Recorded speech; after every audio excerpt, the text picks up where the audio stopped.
The Girl, the Bear and the Magic Shoes. And this is written by Julia Donaldson and the pictures are by Lydia Monks.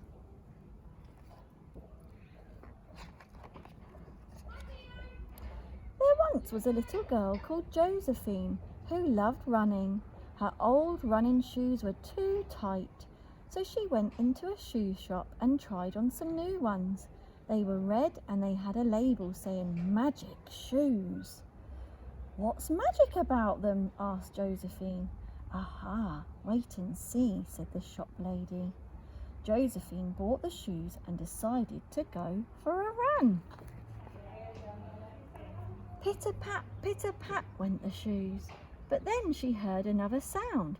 Click, click, click, click. Josephine turned around. A bear with a backpack was following her. Click, click went his claws on the road. Josephine ran faster. So did the bear. Pitter-pat, click, clack. The road went uphill. Up and up it went until it stopped, and at the bottom of the snowy mountain, Josephine stopped too. I'll never get up that, she said. Yes, you will. Oh, yes, you will. Just start climbing and don't stand still, came a voice, or rather two voices.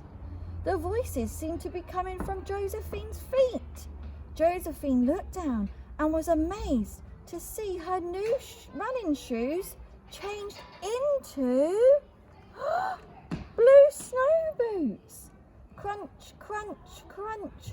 Josephine crunched her way up the snowy mountain, but crunch, crunch, crunch, the bear was still behind her.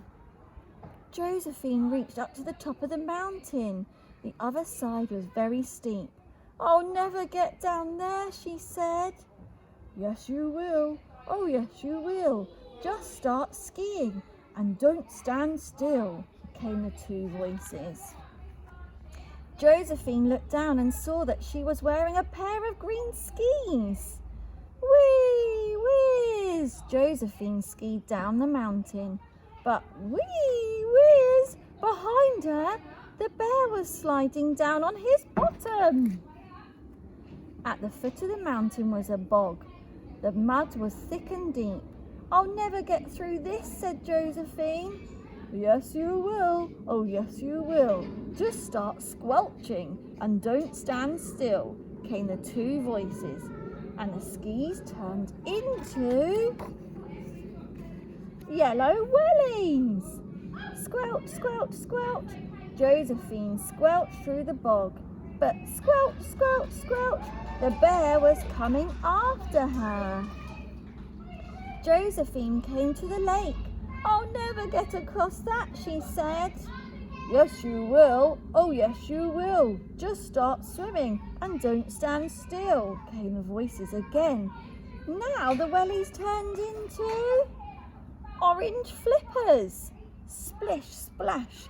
Josephine swam across the lake, but splish, splash, the bear was swimming after her. He was getting closer. I'm getting too tired to swim though, thought Josephine. But then she came to an island in the middle of the lake. Josephine waded out of the water. She kicked off her flippers and climbed up the tree. The bear climbed out and stood at the bottom of the tree. Come down, he called. But you'll eat me, said Josephine. No, I won't, said the bear. Then why were you chasing me? Asked Josephine. I was chasing you because you left your old shoes behind in the shop, said the bear.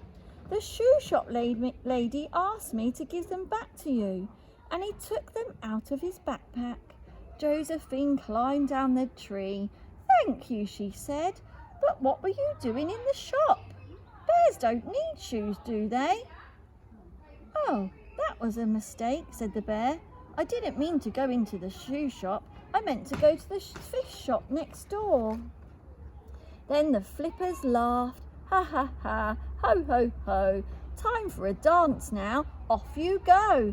They turned into a pair of pink dancing shoes.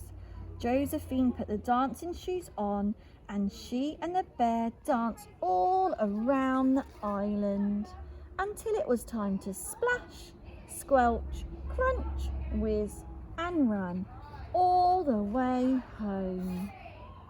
Did you guess who read your story?